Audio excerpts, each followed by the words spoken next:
अस्सलाम वालेकुम and welcome to my YouTube channel. Last video के अंदर हमने पेज नंबर 57 चैप्टर नंबर 2 के जो ए और बी न्यूमेरिकल थे उनको डिस्कस किया था और उन्हें किया था। आज हम एग्जाम्पल के न्यूमेरिकल्स को सॉल्व करेंगे। मैंने वर्क एग्जाम्पल 1-2 आपको करा दी थी v is equals to S upon T वाले फॉर्मूलाज के। अगर आपको इसमें भी कोई कन्फ्यूजन है और आप चाहते हैं कि मैं आपको इस तरीके से जिस तरीके से ये न्यूमेरिकल्स करा रहा हूँ खुद रिटन की फॉर्म में, तो आप मुझे कमेंट बॉक्स में लाजमी बताएं। मैं इंशाअल्लाह ताला उस पर भी एक वीडियो बना दूंगा। और शुरू करते हैं। शुरू करने से पहले अगर आप मेरे चैनल पे न्यू हैं तो इस पर लाजमी सब्सक्राइब करें ताकि जब मैं कोई वीडियो अपलोड करूं तो उसका नोटिफिकेशन आप तक आ जाए। तो शुरू करते हैं। A car starts from rest. एक गाड़ी रुक के चल रही है। भाई देखें मैंने आपको जब केसेस पढ़ाए थे तो भी मैंने आपको बात बताई थी कि आपने क्या करना है, उन केसेस को याद रखना है। तो ये जैसे ही आपने सवाल पहला सिर्फ आपने फ्रॉम रेस्ट तक पढ़ना है ना, आप समझ जाएंगे कौन सा केस है। एक गाड़ी रुक के चल रही है, कार स्टार्ट फ्रॉम रेस्ट। एक गाड़ी रुकी हुई थी फिर चल रही है। तो जब याद रखें, जब एक गाड़ी रुक के चलती है तो उसकी इनिशियल वेलोसिटी क्या हो जाती है? जीरो हो जाती है। तो यहाँ पे वी आई हमारे पास क्या है? Zero.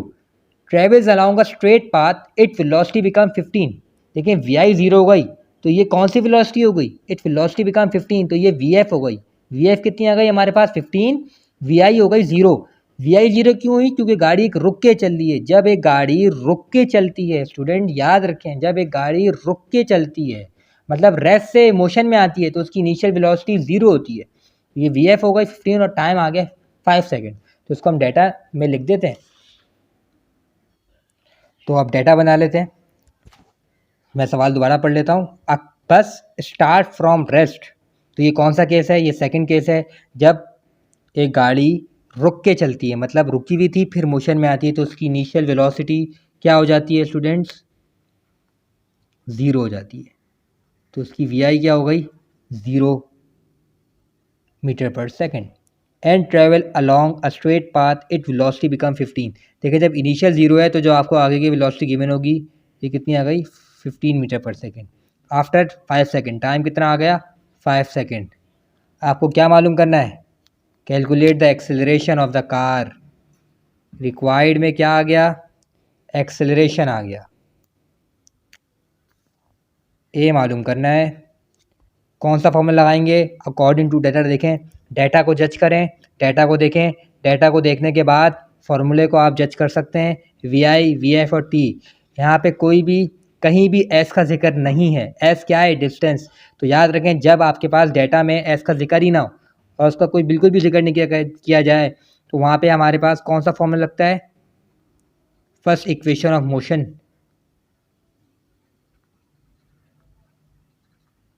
First equation of motion को हम यूज़ करेंगे। तो फर्स्ट इक्वेशन ऑफ मोशन क्या है? We F is equals to we I plus A T. तो चलें ये फॉर्मूला है हमारे पास। प्रोसीजर की तरफ बढ़ते हैं।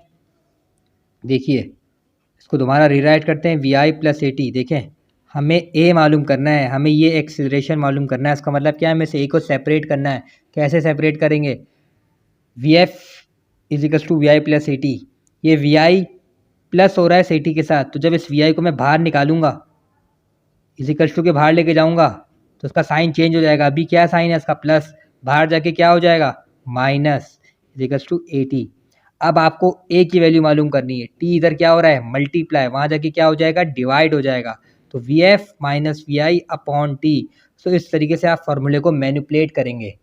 जो चीज़ आपको चाहिए उसको आप सेपरेट करेंगे, जो कि आपने कर लिया। अब आपने क्या करना है? सिंपल वैल्यूज पुट करनी है। वी एफ की वैल्यू बताइए, डाटा से देख के 15 है। वी आई की वैल्यू देखें डाटा से देखिए 0 है। टाइम की वैल्यू देखें कितनी है? 5। तो 15 में से जब आप 0 माइनस करेंगे तो कितना बचेगा? 15 डिवाइडेड बाय 5।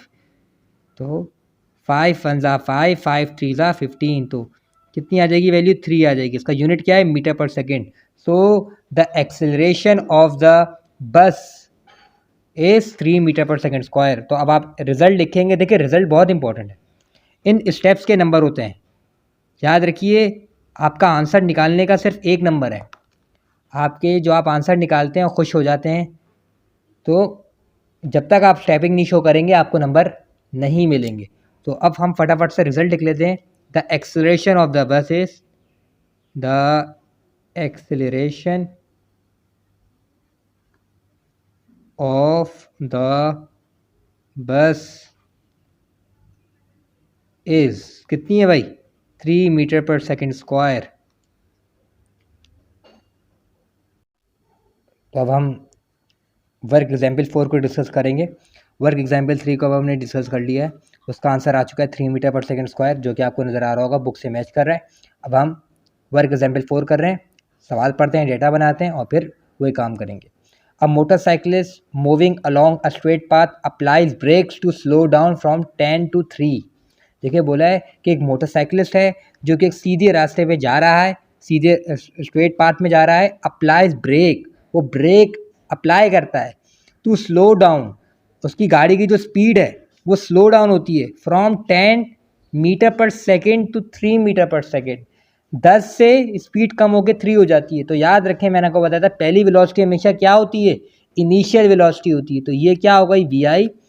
देखें इसकी एग्जाम्पल आप ये समझें कि आप जा रहे हैं, उस वक्त आपकी स्पीड 10 है, सामने कोई आ जाता है तो आप क्या लगाएंगे, ब्रेक लगाएंगे। ब्रेक लगाने से आपकी वेलोसिटी जो होगी या स्पीड जो होगी वो क्या होगी, कम होगी। तो 10 से कम होकर कितनी हो गई, 3 हो गई। तो वी एफ कितनी आ गई, 3।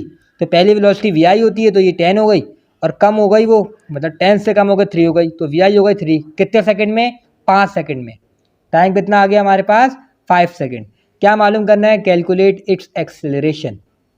ये बात मैंने आपको बताई थी कि जब वेलोसिटी डिक्रीज होती है तो एक्सेलरेशन का आंसर माइनस में आता है, और उसको हम बोलते हैं डीएक्सेलरेशन या रिटार्डेशन या नेगेटिव एक्सेलरेशन। तो 3 नाम है इसके। जब वेलोसिटी डिक्रीज होती है, देखिए 10 से 3 हो रही है, डिक्रीज हो रही है, तो याद रखिएगा इसमें जो एक्सेलरेशन का आंसर आएगा वो क्या आएगा, माइनस में आएगा। माइनस से मुराद ये है कि उससे एक्सेलरेशन जो है वो डिक्रीज हो रही है, क्योंकि वेलोसिटी डिक्रीज हो रही है तो एक्सेलरेशन भी डिक्रीज हो रही है। तो अब मैं आपको सवाल पढ़ के दोबारा डेटा बनवा देता हूँ कि गाड़ी है जो स्ट्रेट पाथ पे ट्रैवल कर रही है, उसकी जो स्पीड है वो कम हो रही है 10 से 3। तो याद रखें पहली स्पीड जो पहली वेलोसिटी होती है वो क्या होती है, इनिशियल होती है। तो यहाँ पे इनिशियल वेलोसिटी कितनी है हमारे पास, वी आई हमारे पास 10 है, और वी एफ हमारे पास कितनी है, 3 मीटर पर सेकेंड। कितने सेकेंड में, 5 सेकेंड के अंदर। हमें क्या मालूम करना है, we have to find out the value of acceleration. हमें क्या रिक्वायर्ड है भाई, हमें एक्सेलरेशन मालूम करना है। अब ये बात मैं आपको बता चुका हूँ पहले भी वीडियोस के अंदर कि जब हमारे पास वेलोसिटी डिक्रीज होती है इसका मतलब है एक्सेलरेशन भी डिक्रीज होगी। तो जब एक्सेलरेशन डिक्रीज होगी तो उसका जो आंसर होगा वो माइनस में आएगा, और माइनस से मुराद ये, तो नेगेटिव एक्सेलरेशन को हम बोलते हैं रिटार्डेशन या डीएक्सेलरेशन। हमें रिक्वायर्ड क्या है, एक्सेलरेशन। फॉर्मूला देखें, V I V F T है, ये तमाम चीज़ें पहले भी डेटा में गिवन थी, तो यहाँ पे हम फर्स्ट इक्वेशन ऑफ मोशन को इस्तेमाल करेंगे। फॉर्मूला है we f equals to we I plus A t. So अब हम सिंपल क्या करेंगे, प्रोसीजर में भी सेम फॉर्मूला को उतारेंगे। मैन्युपुलेट हमने इस तरीके से कर लिया था, तो अब हम डायरेक्टली ए की वैल्यू निकाल सकते हैं। वो क्या है, V F minus we I upon T. So just अब आपने क्या करना है, वैल्यूज पुट करनी है। वी एफ की वैल्यू कितनी है हमारे पास 3, माइनस वी आई की वैल्यू कितनी है हमारे पास 10, डिवाइडेड बाय टाइम। टाइम हमारे पास क्या है 5। तो देखें 3 में से 10 को माइनस करें तो वैल्यू आएगी -7/5। और जब आप -7 को 5 से डिवाइड करेंगे तो आंसर आएगा -1.4 मीटर पर सेकेंड स्क्वायर। अब आप देख सकते हैं कि जो इसका एक्सेलरेशन का आंसर है वो माइनस में आ रहा है। क्यों आ रहा है, क्योंकि हमारे पास वेलोसिटी डिक्रीज हो रही है। तो ये हमारे पास जब ए का आंसर माइनस में आ जाए तो इसको हम बोलते हैं नेगेटिव एक्सेलरेशन, रिटार्डेशन या डीएक्सेलरेशन। तो अब हम रिजल्ट लिखेंगे। रिजल्ट में हम क्या लिखेंगे, द डीएक्सेलरेशन। देखिए हम लिख सकते हैं deceleration of motor cyclist is 1.4 metre per second square. जब डीएक्सेलरेशन लिख देंगे तो आपको there is no need to write minus in the value of acceleration. जब मतलब डीएक्सेलरेशन आपने लिख दिया है, अब आपको इधर माइनस लगाने की जरूरत नहीं है। डीएक्सेलरेशन ये शो कर रहा है कि जो हमारे पास एक्सेलरेशन का आंसर है वो नेगेटिव में है। आई होप जी एग्जाम्पल नंबर 3 एग्जाम्पल नंबर 4 मैंने आपको समझाई है, इसमें कोई भी आपको डाउट नहीं होगा। इस एग्जाम्पल में अगर आपको कोई डाउट है तो आप मुझे कमेंट बॉक्स में बता सकते हैं। अब हम एग्जाम्पल 4 को डिस्कस करेंगे।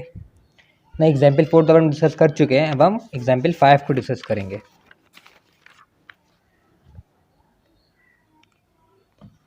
चलें क्या हुआ है, शुरू करते हैं, सवाल पढ़ लेते हैं। A car moving on a road with velocity. तो ये हमारे पास कौन सी वेलोसिटी है, चूँकि आपको पता है ये पहली वेलोसिटी का जिक्र है, गाड़ी है जो कि एक कार जो है जो कि एक रोड पे चल रही है, उसकी वेलोसिटी कौन सी है, इसकी वेलोसिटी है 30 मीटर पर सेकंड। अब आपको पता है कि पहली वेलोसिटी हमेशा इनिशियल होती है, तो ये हमारे पास वी आई आ गई। वी आई कितनी आ गई 30। व्हेन ब्रेक्स आर अप्लाइड, जब ब्रेक अप्लाई हुए, it velocity decreases at a rate of 6 meter per second. देखें इन्होंने बोला है कि उसकी वेलोसिटी डिक्रीज हो रही है। अच्छा डिक्रीज तो हो रही है एट अ रेट, इस बात को आपको अंडरस्टैंड करना पड़ेगा। जब वेलोसिटी टाइम, रेट का मतलब क्या होता है, टाइम के रिस्पेक्ट से कोई भी चीज़ हो, तो जब वेलोसिटी डिक्रीज होती है टाइम के रिस्पेक्ट से, ठीक है, वेलोसिटी इंक्रीज हो या डिक्रीज हो टाइम के हिसाब से, तो वो क्या बन जाती है, एक्सेलरेशन बन जाती है। जब मैंने आपको एक्सेलरेशन पढ़ाया था तो उसको काफ़ी डिटेल में आपको ये बात समझाई थी कि जब वेलोसिटी टाइम के रिस्पेक्ट से चेंज हो, अब वो चेंज जो है वो इंक्रीज हो रही हो या डिक्रीज हो रही हो टाइम के रिस्पेक्ट से, तो वो क्या बन जाता है, एक्सेलरेशन बन जाता है। तो यहाँ पे देखिए velocity decrease at a rate of 6 meter per second. आगे इनको स्क्वायर लिखना चाहिए था ताकि जो कन्फ्यूजन है वो दूर हो जाए, तो यहाँ पे आप चाहें तो लिख सकते हैं स्क्वायर। तो ये हमारे पास क्या आ गई, एक्सेलरेशन की वैल्यू हो गई। मैं आगे लिख देता हूँ 6 मीटर पर सेकेंड स्क्वायर। तो अब मुझे बात आप ये बताएं कि ये एक्सेलरेशन जो आई है हमारे पास, ये प्लस में होगी या माइनस में होगी। ऑब्वियस सी बात है ये माइनस में होगी। क्यों माइनस में होगी, क्योंकि वेलोसिटी क्या हो रही है, डिक्रीज हो रही है। मैंने आपको बताया था इनके दरमियान जो रिलेशन है वो डायरेक्टली है। मतलब अगर एक्सेलरेशन बढ़ रही है, चेंज बढ़ रहा है, तो एक्सेलरेशन भी बढ़ेगी, उसे बोलते हैं पॉजिटिव एक्सेलरेशन। और जब हमारे पास चेंज जो है, चेंज इन वेलोसिटी जो है with respect to time decrease होता है, तो हमारे पास एक्सेलरेशन नेगेटिव आती है। इसका मतलब है उसके अंदर नेगेटिव एक्सेलरेशन होती है या रिटार्डेशन और डिसलेरेशन होगी। तो हम डेटा बना लेते हैं। तो डेटा बना लेते हैं, एग्जाम्पल नंबर 5 हेडिंग लगा लेते हैं, एग्जाम्पल नंबर 5। हमारे पास सबसे पहला एक गाड़ी है जो कि चल रही है 30 मीटर पर सेकंड की स्पीड से, तो ये इसकी वी आई हो जाएगी 30 मीटर पर सेकंड। और ब्रेक्स लग रहे हैं और उसकी वेलोसिटी डिक्रीज हो रही है एट अ रेट। देखें जब वेलोसिटी डिक्रीज हो रही है टाइम के रिस्पेक्ट से, तो वो एक्सेलरेशन बन जाती है, उसकी वैल्यू है 6। अब मैंने आपको बताया था डिक्रीज हो रही है, तो यहाँ पे ये आ जाएगा माइनस, ठीक है, क्योंकि डिक्रीज हो रही है। और हमें क्या मालूम करना है, find the distance it will cover before coming to rest. अच्छा अब मज़े की बात ये, सवाल का ये हिस्सा मैंने आपको शायद आपको पढ़ा नहीं है आपके साथ, मैं इसको पढ़ के आपको दिखा दे रहा हूँ कि इधर इन्होंने बोला है फाइंड द डिस्टेंस, डिस्टेंस मालूम करें कि इट विल कवर, कितना फासला का वो कवर करेगी बिफोर कमिंग टू रेस्ट। मतलब कमिंग टू रेस्ट का मतलब क्या है, रुक जाने पे। तो एक बात बताएं, जब वो रुक जाएगी तो रुक जाने पे उसकी फाइनल वेलोसिटी क्या हो जाएगी। ये केस हमारे पास ये कौन सा केस है, ये हमारे पास केस थर्ड है।